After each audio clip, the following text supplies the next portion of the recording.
Bonjour chers immopreneurs, j'espère que vous allez bien, ici Bruno du site investimmoclub.com. Alors dans la vidéo du jour, je vais vous présenter un outil, le service pionnier sur la photographie immobilière. C'est parti!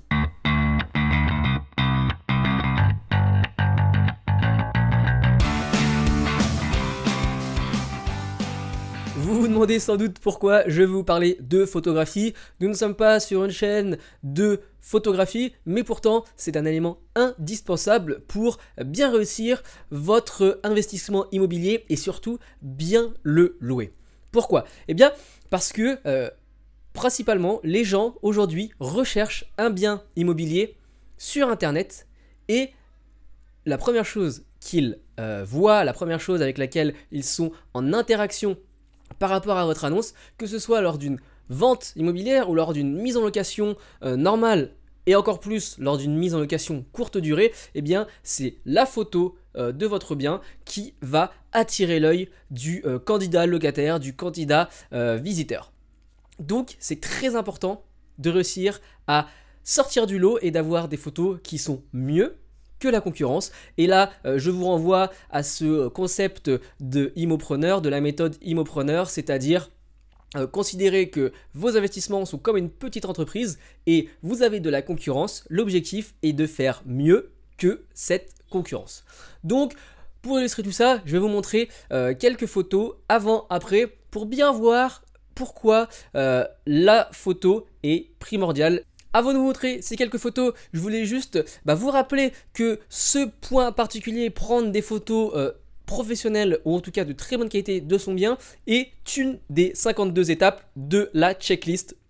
Donc vous retrouverez cette checklist qui est totalement gratuite, alors profitez-en, elle vous servira à baliser vos investissements de A à Z, depuis la définition de la stratégie jusqu'à la gestion du bien. Vous la trouverez sur investimmoclub.com/checklist et je mettrai un lien, que ce soit sur YouTube ou sur Facebook, peu importe où vous regardez cette vidéo, vous trouverez un lien dessous.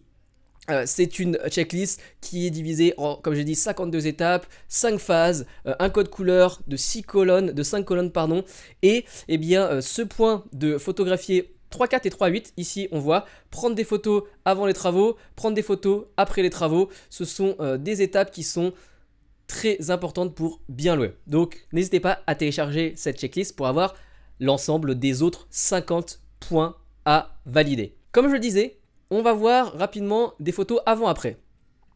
Donc ici, c'est un bien, à gauche une photo avant qui met en valeur le bien et le côté lumineux, mais on voit bien qu'à droite, eh bien, il n'y a pas, comme je puis me permettre, il n'y a pas photo, c'est beaucoup plus clair et ça donne beaucoup plus une impression d'espace et de luminosité. Et ça, c'est grâce à une photo de qualité professionnelle. Un autre exemple, ici on voit bien que la salle de bain, ça a l'air un petit peu compliqué de prendre une photo qui rende l'espace large. Ici on voit à droite qu'avec le bon appareil photo, le bon objectif et le bon photographe, on peut réussir à donner cette sensation de grandeur, de volume. Une autre photo, alors là c'est simplement et principalement plutôt l'agencement des meubles qui donne de la convivialité à cet espace. Ici c'est un salon qui n'est pas très bien agencé, on a juste rajouté un tapis qui devait sûrement être dans une autre pièce ou dans un autre endroit du salon pour donner cette unité et cet esprit salon à ce salon. C'est le cas de le dire. Encore ici une vidéo où on voit l'aspect de volume qui apparaît clairement. C'est uniquement la seule chose qui change. On voit que les lumières sont similaires, mais pourtant on voit bien que la photo de droite est beaucoup plus attractive que la photo à gauche, la photo avant. Toujours pareil pour une chambre, pareil là c'est surtout un effet de lumière qui est important à mettre en valeur. Et puis les petits éclairages, voilà, c'est des choses qui sont pas très compliquées à faire, mais encore faut-il savoir le faire. Ici une cuisine, encore l'aspect lumière. Et enfin là vraiment c'est l'aspect lumière qui ressort et les tons de la photographie qui permettent de se projeter plus facilement et beaucoup plus agréablement dans l'appartement, dans le salon de cet appartement. Donc on voit bien que la photo c'est très important, et pour vous aider à faire des photos de qualité professionnelle, vous pouvez soit acheter du matériel et apprendre la photographie d'intérieur pour pouvoir atteindre ce niveau de qualité. Deuxième option, eh bien déléguer parce que ce n'est pas votre cœur de métier en tant qu'investisseur de prendre des photos. Alors pourquoi ne pas déléguer cela à un photographe spécialisé? Et la bonne nouvelle, c'est que cela n'est pas très cher. Justement, je vais vous montrer l'outil, le service pionnier. Il s'appelle picthouse.fr. Vous trouverez le lien au-dessus, en dessous.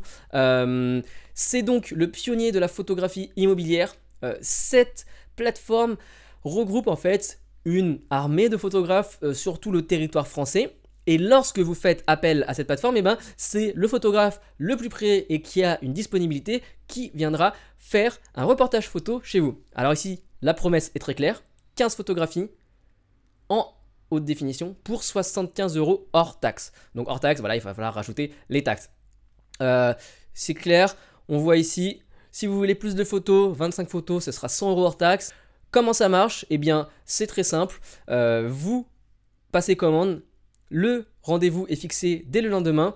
Ça prend 30 minutes pour faire le reportage photo par le photographe et ensuite envoi sous 48 heures. Donc la promesse est plutôt claire et plutôt alléchante. 15 photos de qualité professionnelle. Je tiens à vous signaler que ces photos seront ensuite disponibles pour toute la durée de vie de votre bien immobilier ou en tout cas la durée de détention. Donc quoi dire, c'est vraiment quelque chose qui est peu cher pour la rentabilité que cela peut vous amener. Quand je parle de rentabilité, c'est-à-dire que la photo va vous permettre de mieux louer, de perdre moins de temps et potentiellement eh bien, de vous éviter une vacance locative trop importante ou alors des mauvais locataires. Donc comment ça se passe? Je clique sur je commande particulier, je poursuis ma commande. Jusqu'ici, c'est plutôt très simple. Vous sélectionnez le type de bien. Donc on va dire que c'est pour un appartement. On rentre l'adresse, 10 rue de Rivoli. Bon, c'est pas là où je vais faire ma photo. J'aimerais bien posséder un appartement de rue de Rivoli. Mais marquez ce que vous voulez en fonction de là où se trouve votre bien, la date souhaitée pour le reportage. Et puis sélectionnez. Ensuite, vous avez quelques critères supplémentaires à rentrer, comme la superficie du bien, le nombre de pièces et s'il est meublé ou pas. Enfin, vous pouvez apporter quelques précisions. Et voilà, vous n'avez qu'à remplir les formalités de nom, prénom, téléphone, etc. Puis de valider en cliquant ici « Je commande ». Donc voilà pour cette présentation de Picthouse pour vous aider à faire des photographies professionnelles. Si vous connaissez d'autres plateformes ou alors même un photographe indépendant qui pourrait aider tous les membres de cette chaîne YouTube et de cette page Facebook à un prix moins cher ou alors à une qualité supérieure, n'hésitez pas à mettre dans les commentaires. Et si vous avez aimé cette présentation d'outils, mettez-moi un pouce, ça me ferait grandement plaisir. Et puis ça me permettra de savoir si je dois continuer dans la présentation de ce type d'outils en ligne. Avant de partir, eh bien n'oubliez pas de télécharger votre bonus, la checklist investir en 52 étapes. C'est gratuit et ça peut vraiment vous servir. En tout cas, c'est utilisé et ça sert à des milliers d'investisseurs. Donc pourquoi pas vous?